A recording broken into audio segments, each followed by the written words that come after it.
for kidnap activities.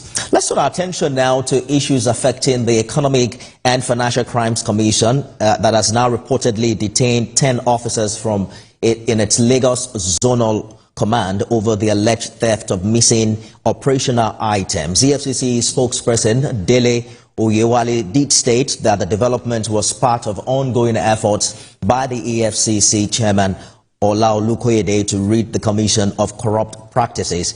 I recall that the agency dismissed 27 of its personnel from the workforce, and the officers, we understand, were dismissed for various offenses bordering on fraudulent activities and misconduct. The commission did not disclose the identity of the fired officers.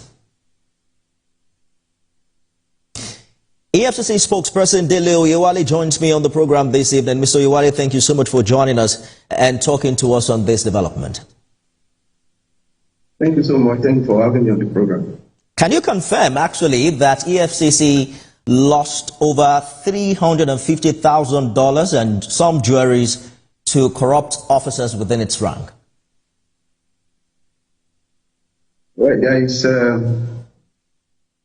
is nothing to that effect. There is no report, no statement the commission has made that has indicated that. So I will just take that as one of those unconfirmed, unfounded, and unestablished reports. Just yesterday, we issued a statement about some missing items in the Lagos office. And I don't know whether you got that press release. At no time did we say $3,500, $4,000 and all of that. I take it as just media, a kind of orchestrated campaign in the media. The commission has not come forward to say that such amount of money or any asset to that effect is missing. So I think we can just dismiss that as reports that are not they are not established, they are not funded, and it didn't emanate from the commission. Just for some clarity, Mr. Oyewale, you are saying that there are no dollars and there are no jewelries missing within the EFCC, right? I have just said that the commission has not come forward to say that such items are missing.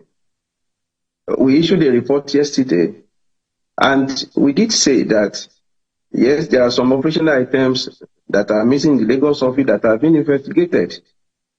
Nobody prodded us to say that. It's out of our culture of transparency and the need to get the public notified about happenings in the commission. Nobody prodded us to say that. We came forward on our own volition that some items are missing, operational items are missing, because we are transparent about what we do.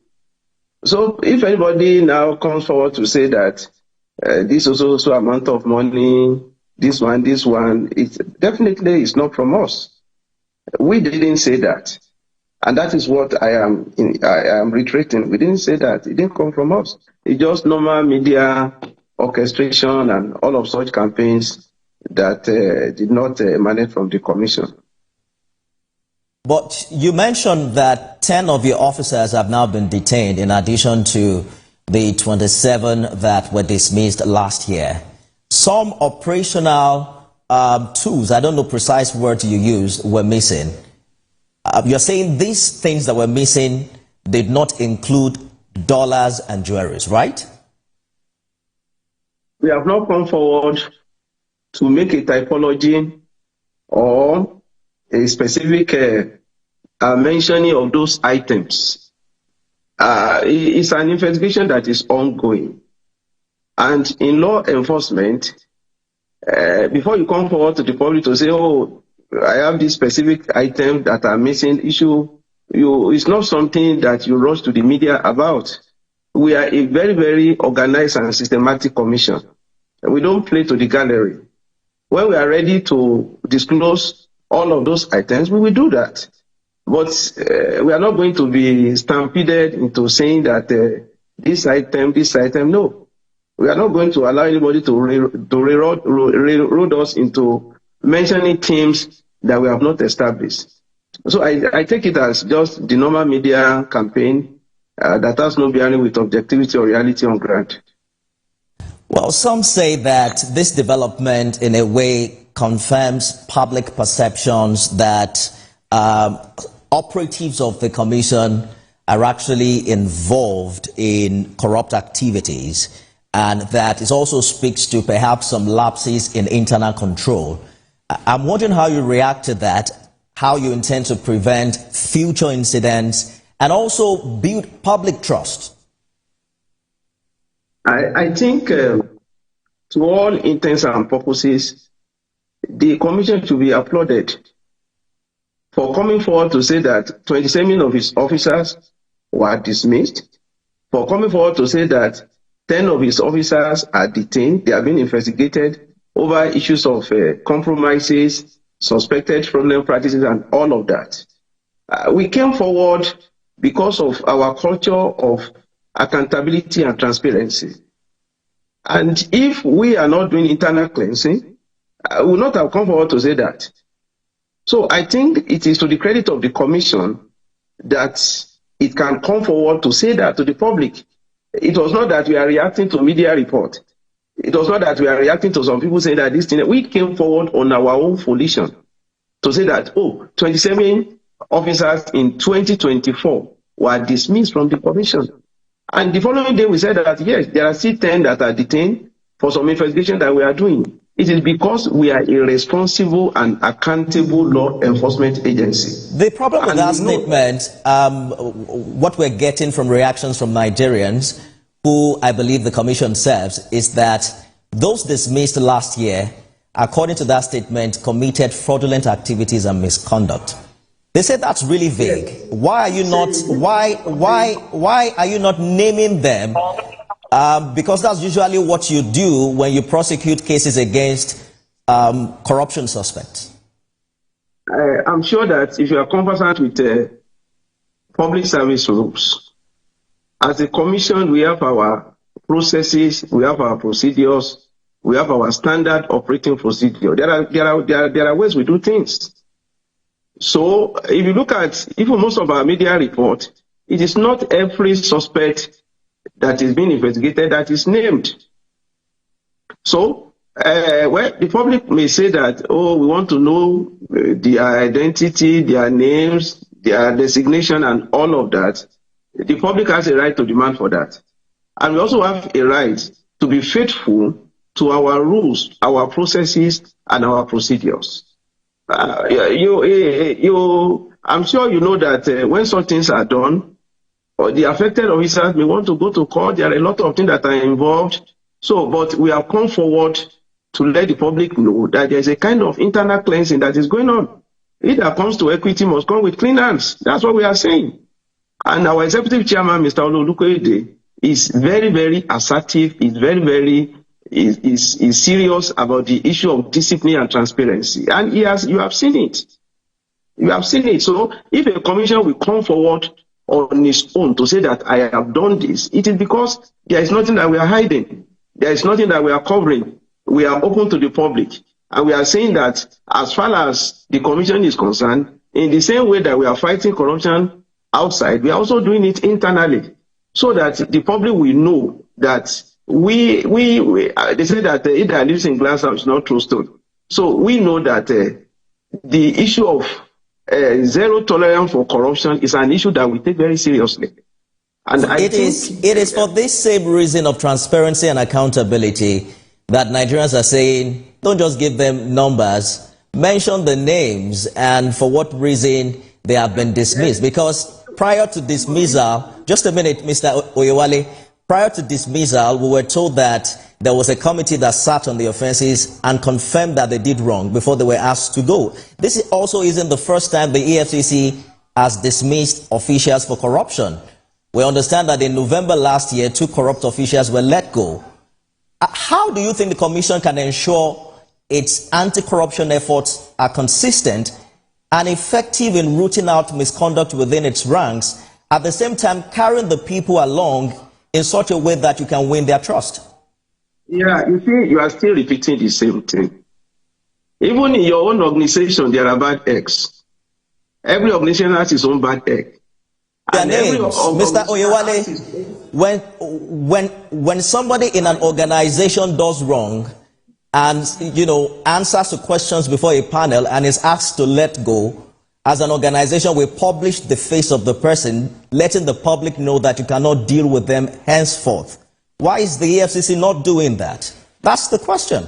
Now, well, you see, you have not allowed me to explain all that is involved. Every institution has its own institutional mechanism. You have your own internal processes. You have your rules of engagement. You have your standard operating procedure. So if on our own we said that we have dismissed officer, it's because we are transparent. We may need to go to court with some of these people. When we go to court with some of them, of course, the records will be in the public domain. So why are we in a hurry? It is an ongoing process. So what I'm saying is that it is not EFCC, it's not in EFCC alone that you have such anywhere, even in your own organization, there are bad eggs. And there are things that are being done to ensure that sanity and integrity prevail. And the commission is doing so. So when we get to the bridge, we are going to cross it. But we have taken the right step by coming forward to the public domain to say that, yes, 27 officers were dismissed in 2024. We are not keeping anything under wraps. We have laid it bare before the public, and I think we deserve commendation for that. Saying the standard operating procedure within the EFCC is not to disclose the identity of those who you claim have been involved in fraudulent activities and that you have dismissed. That is not what I expect. That's not what I listen to me very attentively. I said every organization has its own internal processes, controls, rules of engagement, and standard operating procedure. Now, there are issues have to be treated differently. I am telling you that some of these people, we may need to go to court against them. When we get to that bridge, the public will be made to know. So we are not going to allow. I wanted to call them for us. Into saying that, because you are entitled to your opinion and we are entitled to our own processes. That's what I'm trying to say. Did not disclose the individual behind the estate seizure that we saw last year. In the same way, when we came forward concerning the 753 duplexes and other apartments that the commission recovered, through another final forfeiture by a federal high court, the processes that we filed in court concerning that matter, we didn't mention any name. And if we didn't mention any name and we were able to get the forfeiture, what is important is the substance. The substance in this matter, that kind of recovery anywhere in the world, it's still the most monumental landmark recovery any law enforcement agency has ever made in the world. It is the largest single asset recovery that has ever been made anywhere in the world. And the commission deserves credit for that. So if there are issues, all of this, you don't mention name, you don't mention that, let us look at the substance. Let us look at the courage, the industry, the resourcefulness, the transparency that is involved in the process. Let us applaud an agency that is working, rather than all of this unnecessary argument that we are making. You didn't mention name, you didn't mention that. At the right time, don't forget that investigations in this matter, they are ongoing. We are not going to say something that may later on affect the investigation that we are doing. So if we say that in good faith, this is what we have done, I think we deserve to be commended. Clearly, Mr. Oyewale, whether or not EFCC will be commended lies in the hand of the people. And what you call unnecessary argument is also a function of what matters to the people that the agency serves. But I think we've run out of time. Dele Oyewale is EFCC spokesperson. Hopefully we can continue this conversation subsequently as we ask the crucial questions that matter to the people as regards the operation of the anti-graft agency. Let's turn our attention now